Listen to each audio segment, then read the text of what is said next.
ഇതേ ഹോമിയോപതി പഠിച്ച് ഹോമിയോപതി മനസ്സിലായിട്ടില്ല. അത് ഞാൻ പറഞ്ഞുതരാം എന്താന്നുള്ളത്. ഓക്കെ, ഏതായാലും അദ്ദേഹത്തെ ഒന്ന് മ്യൂട്ട് ചെയ്യും. ഇത് ബാക്കിയുള്ള ആളുകൾക്ക് സംസാരിക്കാൻ അവസരം തരുന്നില്ലെങ്കിൽ വലിയ പ്രശ്നമാണ്. ബേബിയുടെ ചോദിച്ചില്ലേ ഞാൻ ഉടനെ അങ്ങ് മാറ്റി കൊടുക്കാം.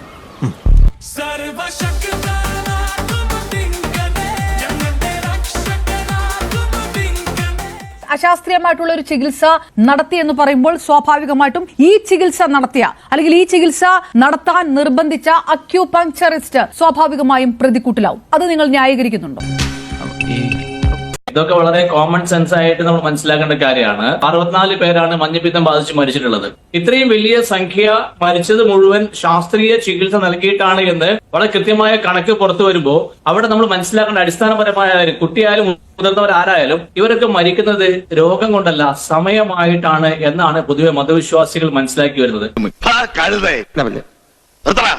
അങ്ങനെ വരുമ്പോ ഞാൻ ഈ 64 പേര് മരിച്ചത് ശാസ്ത്രീയ ചികിത്സ കൊണ്ട് പിഴവാണെന്ന് ഞാൻ ഒരിക്കലും പറയില്ല. പക്ഷെ സമയമായി മരിച്ചു. ശാസ്ത്രീയ ചികിത്സ നൽകിയിരുന്നെങ്കിൽ ആ മരണം ഒഴിവാക്കാൻ കഴിയുമെന്ന അഭിപ്രായമാണ് ഇവിടുത്തെ വിഷയം. ഇത് വെറും വേസ്റ്റ്. അങ്ങനെയാണെങ്കിൽ 64 പേര് മരണം ഒഴിവാക്കാൻ സാധിക്കണമായിരുന്നു. അങ്ങനെ ഒഴിവാക്കാൻ സാധിച്ചിരുന്നെങ്കിൽ തീർച്ചയായും നിങ്ങൾ പറഞ്ഞ ന്യായമാണ്. നിങ്ങൾ എന്ത് വിവരക്കാനാണ് ഈ പറയുന്നത്? ഷുഹൈബ് റിയാലു, എനിക്ക് ആ ഒരു വരിയിൽ ഒരു പ്രശ്നമുണ്ട്. സമയമാകുമ്പോൾ എല്ലാവരും മരിക്കും. അതിപ്പോ ഏത് ചികിത്സ കിട്ടിയാലും ചികിത്സ കിട്ടിയില്ലെങ്കിലും മരിക്കും. അങ്ങനെയാണോ പറയുന്നത്? അപ്പൊ പിന്നെ അതനുസരിച്ച് മുന്നോട്ട് തീർച്ചയായും മരണം ഒഴിവാക്കാൻ ചികിത്സയുണ്ടോ? നിങ്ങൾ കാണിച്ചാൽ കഴിയോ? ഇന്ന് ചികിത്സ കൊണ്ട് മരണം ഒഴിവാക്കാൻ കഴിയോ? രാവിലെ പരസ്പരമൊന്നും ഇല്ലാത്ത ഓരോ വർത്തമാനം പറഞ്ഞുകൊണ്ട് ചികിത്സ നൽകിയില്ലെങ്കിലും സമയമാകുമ്പോൾ മരിക്കും എങ്കിൽ പിന്നെ ചികിത്സയുടെ ആവശ്യമില്ലല്ലോ. താങ്കളടക്കം ഈ അക്യൂപങ്ചർ ചികിത്സ പോലും നടത്തേണ്ട കാര്യമില്ല. അങ്ങനെ തന്നെ സമയമായില്ലെങ്കിൽ ആരും മരിക്കില്ലല്ലോ. ചികിത്സ എന്തിനാണ്? ചികിത്സ എന്തിനാണ്? ഒരു മനുഷ്യൻ അനുഭവിക്കുന്ന അസ്വസ്ഥതകൾ സുഖപ്പെടാൻ ചികിത്സ. മരണം ഒഴിവാക്കാൻ ചികിത്സ കൊണ്ട് സാധിക്കില്ല എന്നുള്ള സത്യം നമുക്കത് എങ്ങനെ ന്യായീകരിക്കാം? നമുക്കറിയാം മൈക്കിൾ ജാക്സൺ എത്രത്തോളം പണം ചെലവഴിച്ചുകൊണ്ട് മരണം ഒഴിവാക്കാൻ 150 കൊല്ലം ജീവിക്കാൻ ശ്രമിച്ച ലോക പ്രശസ്തനായ പേഴ്സണാലിറ്റിയാണ്. ചികിത്സ ലഭിക്കാത്തതിന്റെ കുഴപ്പം കൊണ്ടാണോ മൈക്കിൾ ജാക്സൺ മരണപ്പെട്ടത്?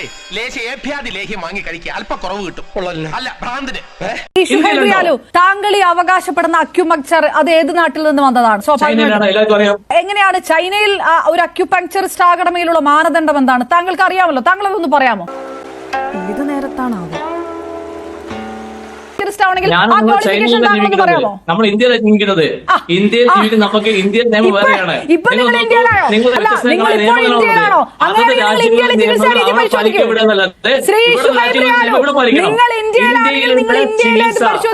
നീ എവിടെയെങ്കിലും ഉറച്ചു നിൽക്കണം. 2024 ജസ്റ്റിസ് രാമചന്ദ്രൻ അവർകൾ അദ്ദേഹം കേരള ഹൈക്കോടതി ഉത്തരവിട്ടു.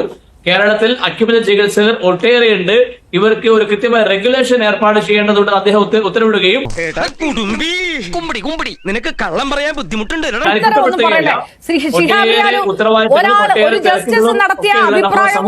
കൂട്ടിച്ചേർത്ത് പറയല്ലേ നാട്ടുകാർ തെറ്റിദ്ധരിക്കും. നാട്ടുകാരെ തെറ്റിദ്ധരിപ്പിക്കാൻ ഈ ഷോയിൽ ഞാൻ അനുവദിക്കില്ല. അങ്ങനെ ഒരു ഉത്തരവ് ഇവിടെ ഇല്ല. അങ്ങനെ ഒരു ഉത്തരവും ഇല്ല. താങ്കൾക്ക് ആ ഉത്തരവിന് ഒരു കോപ്പിയും കാണിക്കാൻ പറ്റില്ല. ക്വാളിഫിക്കേഷൻ കൃത്യമായിട്ട് വേണമെന്ന് ആരോഗ്യ ഹെൽത്ത് ഡിപ്പാർട്ട്മെന്റിന്റെ മെഡിക്കൽ കൗൺസിലിന്റെ ഉത്തരവുണ്ട്. ആ ക്വാളിഫിക്കേഷൻ എന്താണ്? ഇനി ഇന്ത്യയിലെ ക്വാളിഫിക്കേഷൻ എന്താണ്? MBBSന്റെ ക്വാളിഫിക്കേഷൻ നിർവചനമുണ്ട്. ഇതേപോലെ എന്റെ അമ്മയെ നാട്ടിച്ച് ഹോമിയോ, സിദ്ധോ, നാച്ചുറോപ്പതി എല്ലാ ചികിത്സ കൃത്യമായ അതത് കൗൺസിൽ കൃത്യമായ നിർദ്ദേശങ്ങളുണ്ട്. എങ്ങനെ താൻ ഇത് ഏത് ലോകത്താ?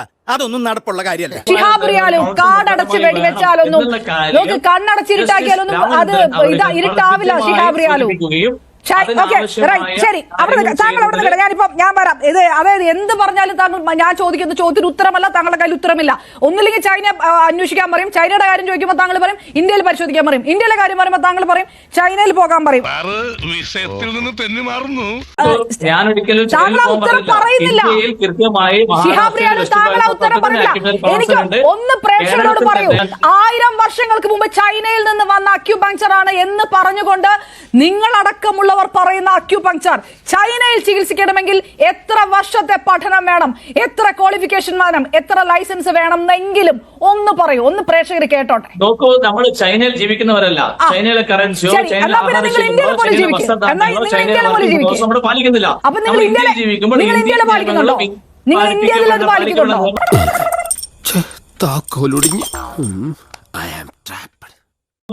പരിശോധിക്കുകയും അന്വേഷിക്കുകയും അതിന് ഇന്ത്യൻ ഗവൺമെന്റും കേരള ഹൈക്കോടതി ഉത്തരവുകളും നിങ്ങൾ പരിഗണിക്കാതെ ഇന്ത്യൻ ഗവൺമെന്റ് ഏത് ഇന്ത്യൻ ഗവൺമെന്റാണ് നിങ്ങൾ ഏത് ഇന്ത്യൻ ഗവൺമെന്റിന്റെ കാര്യമാണ് പറയുന്നത്? 2 മാസം കൊണ്ട് അക്യുപങ്ചർ കോഴ്സ് പഠിച്ച് വീട്ടിൽ പ്രസവം എടുക്കും. ശ്രീ ശിഹാബ് റിയാലു അട്ടർ നോൺസെൻസ് ആണ്, അട്ടർ നോൺസെൻസ്. ഇതൊരു അട്ടർ നോൺസെൻസ്. 2 മാസം കൊണ്ട് അക്യുപങ്ചർ കോഴ്സ് പഠിച്ചിട്ട് ചികിത്സിക്കാമെന്ന് ഏത് ഇന്ത്യൻ ഗവൺമെന്റ് ആണ് പറഞ്ഞിരിക്കുന്നത്? വെറുതെ വിഡിത്തം പറഞ്ഞ് നാട്ടുകാരെ പറ്റിക്കല്ലേ. എന്നെ ഹനുമാനിലായിരുന്നു എല്ലാരും വിളിച്ചിരുന്നത്. ഈ മോന്ത കണ്ടിട്ടാ ചാട്ടം കണ്ടിട്ട് ഏത് ഇന്ത്യൻ ഗവൺമെന്റ് ആണ്? ഏത് ഉത്തരവിനകത്താണുള്ളത്? ആഴ്ച കൊണ്ടോ 2 മാസം കൊണ്ടോ കേരളത്തിൽ ആരും അക്യുപഞ്ചർ പഠിപ്പിക്കുന്ന എനിക്ക് തോന്നുന്നില്ല. കേരളത്തിൽ നല്ല സ്റ്റാൻഡേർഡ് ആയിട്ടുള്ള എത്ര വർഷം പഠിക്കുന്നുണ്ട്? ഒട്ടേറെ അസോസിയേഷനുകളുണ്ട്. ഇവരൊക്കെ തന്നെ നമ്മള് കേരള ഗവൺമെന്റ് അല്ലെങ്കിൽ നമ്മുടെ ഹൈക്കോടതി ഉത്തരവ് അനുസരിച്ചിട്ടുള്ള കാലയളവിൽ കൃത്യമായ പഠനം നൽകിയത് കൊണ്ട് തന്നെയാണ്. നിങ്ങൾ എത്ര പഠിപ്പിച്ചാലും കപടശാസ്ത്രമാണ്. നമ്മുടെ ഹൈക്കോടതി ഉത്തരവ് അനുസരിച്ച് ഹൈക്കോടതി ഉത്തരവില്ല, അങ്ങനെ ഒരു ഉത്തരവില്ല. തെറ്റിദ്ധരിപ്പിക്കരുത്. അങ്ങനെ ഒരു ഉത്തരവില്ല. ശിഹാബ് റിയാലു, അങ്ങനെ ഒരു ഉത്തരവില്ല. അതേത് ഉത്തരവാണ്? താങ്കളത് ഏത് ഉത്തരവ്? അങ്ങനെ ഒരു ഉത്തരവില്ല. ഹൈക്കോടതിയിൽ വന്നപ്പോൾ അങ്ങനെ ഒരു ഉത്തരവില്ല. ഉത്തരവിറക്കിയിട്ടുണ്ട്. താൻ എന്നെ കുത്തുവാള എടുപ്പിക്കാൻ വന്നാണോ? കാലം കുറച്ചാലും ഇപ്പൊ ശരിയാക്കാന്ന് ചിലച്ചോണ്ടിരുന്നാ പോരാ. എപ്പൊ ശരിയാക്കാ ഒക്കെ ഒന്ന് ഇപ്പൊ പറയണം. പരിശോധിക്കാതെ ഇല്ല, അങ്ങനെ ഒരു ഉത്തരവില്ല. കാര്യങ്ങളെ താരതമ്യം ചെയ്തുകൊണ്ട് അങ്ങനെ ഒരു ഉത്തരവുമില്ല. അങ്ങനെ ഒരു ഉത്തരവുമില്ല. കൃത്യമായ ക്വാളിഫിക്കേഷൻ ഇല്ലാതെ അക്യുപങ്ചർ പ്രാക്ടീസ് ചെയ്യാൻ പാടില്ല എന്ന് ഇതുവരെ വന്ന മാറ്റങ്ങൾക്കനുസരിച്ചുള്ള മാറ്റങ്ങൾ ഇവിടെ വന്നിട്ടില്ല. ഒരുപക്ഷെ ഇന്ന് ഇവിടെ പഠിപ്പിക്കുന്ന ഒരു കാലാവധി ശരി, ഞാൻ തിരിച്ചു വരാം. എല്ലാ കൃത്യമായിട്ടുള്ള പോയിന്റുകളെ താങ്കൾ എന്തൊക്കെയോ പറഞ്ഞു മുന്നോട്ട് കൊണ്ട് ഇപ്പൊ താക്കോൽ അവിടെ ഉണ്ട്. മരുന്ന് അവിടെ വെച്ചേക്ക്, അവിടെ വെക്കട്ടെ, അവിടെ വെക്കട്ടെ, അവിടെ വെച്ചേക്ക്, അവിടെ വെച്ച്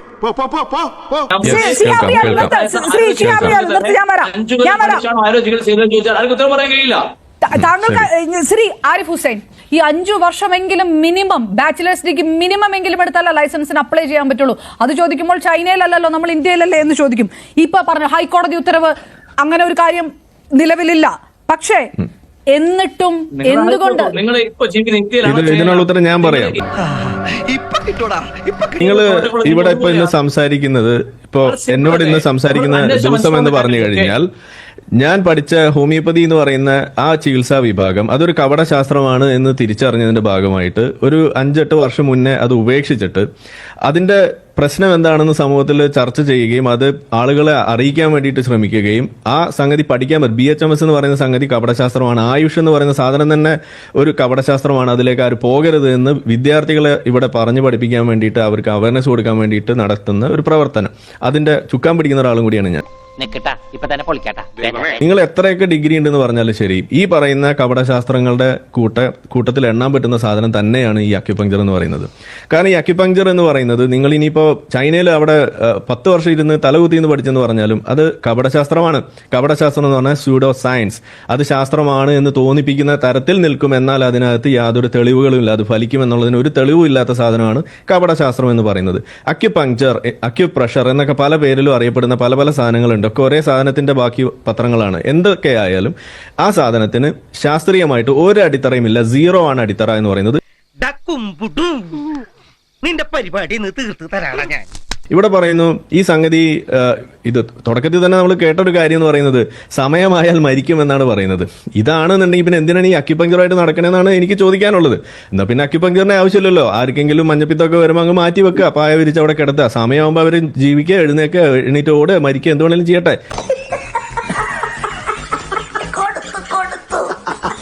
ചൈനയിൽ നിങ്ങൾ ഉണ്ടെന്ന് പറയുന്നു, ആയിരക്കണക്കിന് വർഷമായിട്ട് അവിടെ ഉണ്ടെന്ന് നിങ്ങൾ പറയുന്നു. ചൈനയിലെ ഒരു ചരിത്രം നിങ്ങൾ എടുക്കുക. അവിടുത്തെ ഒരു 1930-കളിൽ 40-കളിൽ അവിടെയുള്ള ആളുകൾ ഈ പറയുന്ന അക്യുപങ്ചർ മാത്രം ഉപയോഗിച്ചുകൊണ്ട് തലയും കുത്തി നിന്നിരുന്ന സമയത്ത് അവരുടെ ആയുർദൈർഘ്യം എന്ന് പറയുന്നത് 30 വയസ്സ് 40 വയസ്സാണ്. എന്ന് വെച്ചാൽ അവിടെ പട്ടിണിയും ഈ അസുഖങ്ങളും വന്നിട്ട് ആളുകൾ മരിക്കുകയാണ്. എന്ന് വെച്ചാൽ ഈ ചികിത്സയൊന്നും അവിടെ ഫലിച്ചിട്ടില്ല. റിയാലു ഒന്ന് കേൾക്കൂ. ഓക്കെ, റിയാലു കേൾക്കൂ. എന്താണ് കാര്യം എന്ന് ഞാൻ പറഞ്ഞുതരാം. നിങ്ങളുടെ പ്രശ്നം എന്താണെന്ന് ഞാൻ പറഞ്ഞുതരാം. ഈ ചാക്കുട്ടിയോട് തട്ടിപ്പ് പരിപാടിയൊന്നും വേണ്ട. ചാക്കുട്ടി അറിഞ്ഞാൽ തൊട്ടിയാണ് തൊട്ടി. ഇന്നിപ്പോ നിങ്ങൾ ചൈനയിലേക്ക് നോക്കിക്കഴിഞ്ഞാൽ അവിടുത്തെ ആ ലൈഫ് എക്സ്പെക്ടൻസി എന്ന് പറഞ്ഞത് വർദ്ധിച്ചിട്ടുണ്ട്. അത് ആഗോളതലത്തിൽ വർദ്ധിച്ചിട്ടുണ്ട്. അതിനെന്താ കാരണം? അതിന് ഈ പറയുന്ന ഇൻഡസ്ട്രിയൽ റവല്യൂഷന് ശേഷം ഉണ്ടായിട്ടുള്ള ഈ ശാസ്ത്രീയമായിട്ടുള്ള വളരെ വിലപ്പെട്ട പലതരം മുന്നേറ്റങ്ങൾ തന്നെയാണ്. അതിന് ഏറ്റവും പ്രധാനം എന്ന് പറയുന്നത് ആന്റിബയോട്ടിക്സ്, അതുപോലെയുള്ള മറ്റു ഇങ്ങനൊരു മരത്തലേനെ ഞാൻ ജീവിതത്തിൽ കണ്ടിട്ടില്ല. നശൂല മരുന്നുകളുടെ ആവിർഭാവം തന്നെയാണ് അതിൽ ഏറ്റവും പ്രധാനപ്പെട്ട കാര്യം. അത് സംഭവിച്ചത് എന്താന്ന് പറഞ്ഞു കഴിഞ്ഞാൽ അവിടെയുള്ള ആ പറയുന്ന ആയുർവേദമായാലും ഈ പറയുന്ന അക്യുപങ്ചർ ആയാലും ഹോമിയോപ്പതി ആയാലും അതിനൊക്കെ എടുത്ത് മാറ്റി വെച്ചിട്ട് അദ്ദേഹത്തെ ഒന്ന് മ്യൂട്ട് ചെയ്യാവോ? ഇദ്ദേഹം പറയുന്ന സമയത്ത് നമ്മൾ ആരും സംസാരിച്ചിട്ടില്ല. ഒരു മണിക്കൂർ സംസാരിച്ചാലൊന്നും ഈ വിഷയം ഇത് വേറെ ആരും സംസാരിക്കരുതെന്ന് പറഞ്ഞെങ്ങനെ ശരിയാവാ? നിങ്ങളുടെ അക്യുപങ്ചർ ഒരു മണ്ണാങ്കട്ടയാണ്, അത് കപടശാസ്ത്രമാണ്. ഇതേ ഹോമിയോപതി പഠിച്ച് ഹോമിയോപതി മനസ്സിലായിട്ടില്ല. അത് ഞാൻ പറഞ്ഞുതരാം എന്താന്നുള്ളത്. ഓക്കെ, ഏതായാലും അദ്ദേഹത്തെ ഒന്ന് മ്യൂട്ട് ചെയ്യും. ഇത് ബാക്കിയുള്ള ആളുകൾക്ക് സംസാരിക്കാൻ അവസരം തരുന്നില്ലെങ്കിൽ വലിയ പ്രശ്നമാണ്. ശരി, ഇതൊരു സൂം കണക്ഷൻ ആയതുകൊണ്ടാണ് അദ്ദേഹത്തെ മ്യൂട്ട് ചെയ്യാൻ പറ്റുക. ആരിഫ് ഹുസൈൻ സംസാരിക്കട്ടെ. യെസ്, അപ്പൊ ഞാൻ പറഞ്ഞു വന്നത് അക്യുപങ്ചർ എന്ന് പറയുന്നത് അതൊരു കപടശാസ്ത്രമാണ്. ചൈനയിൽ അക്യുപങ്ചർ മാത്രം ഉണ്ടായിരുന്ന കാലത്തും ആളുകൾ ചത്തു വീഴുകയായിരുന്നു. പിന്നെ അതിനുശേഷം സംഭവിച്ചുകൊണ്ടിരിക്കുന്നത് ഇന്ന് അവിടെ ആളുകൾ ജീവിക്കുന്നുണ്ടെങ്കിൽ ആധുനിക വൈദ്യത്തിന്റെ ബലത്തിൽ തന്നെയാണ്. ഇത് വലിയ പൊല്ലാപ്പായല്ലോ. എന്തെങ്കിലും എനിക്ക് ചോദിക്കാൻ പോലും പറ്റാത്ത ഒരു അവസ്ഥയാണ്. ശ്രീ ശിഹാബ് റിയാൽ, ഒരു ചർച്ചയിലും മര്യാദ കാണിക്കണം. ഇത്രയും സമയം ഞാൻ താങ്കൾക്ക് തന്നു, മറ്റുള്ളവർക്ക് സംസാരിക്കാനുള്ള സമയം കൊടുക്കാനുള്ള മര്യാദ താങ്കൾ കാണിച്ചേ പറ്റുള്ളൂ. താങ്കൾക്ക് സംസാരിക്കാൻ സമയം തരണം, ഏകപക്ഷീയമാകരുത് എന്നുകൂടി താങ്കൾ ചർച്ചയ്ക്ക് മുമ്പ് പറഞ്ഞിരുന്നു. അത് മറ്റുള്ളവർക്കും വാദമാണ്. അവരും വെറുതെ വന്നിരിക്കുന്നില്ലല്ലോ, അവർക്കും പറയാനുണ്ടല്ലോ കാര്യങ്ങൾ. ഒരു മര്യാദ വേണ്ടേ? ഇതിനകത്ത് കുറ്റവാളികളാകുന്നത് ഇതെല്ലാം അറിഞ്ഞിട്ടും ഇതിന്റെ പിറകെ പോകുന്ന രക്ഷിതാക്കളാണോ, ഒന്നും ചെയ്യാത്ത സർക്കാരാണോ എന്നുള്ളതാണ് ചോദ്യം. ഇത് വ്യക്തികൾക്ക് ഇതിനകത്ത് പ്രത്യേകിച്ച് ഒന്നും ചെയ്യാൻ കഴിയില്ല എന്നുള്ളതാണ് ഇതിന്റെ കാര്യം. കാരണം അങ്ങനെ ചെയ്യാൻ കഴിയുമായിരുന്നുണ്ടെങ്കിൽ നമ്മളൊന്നും ഇവിടെ വസൂരി വന്ന് മരിക്കില്ലായിരുന്നു.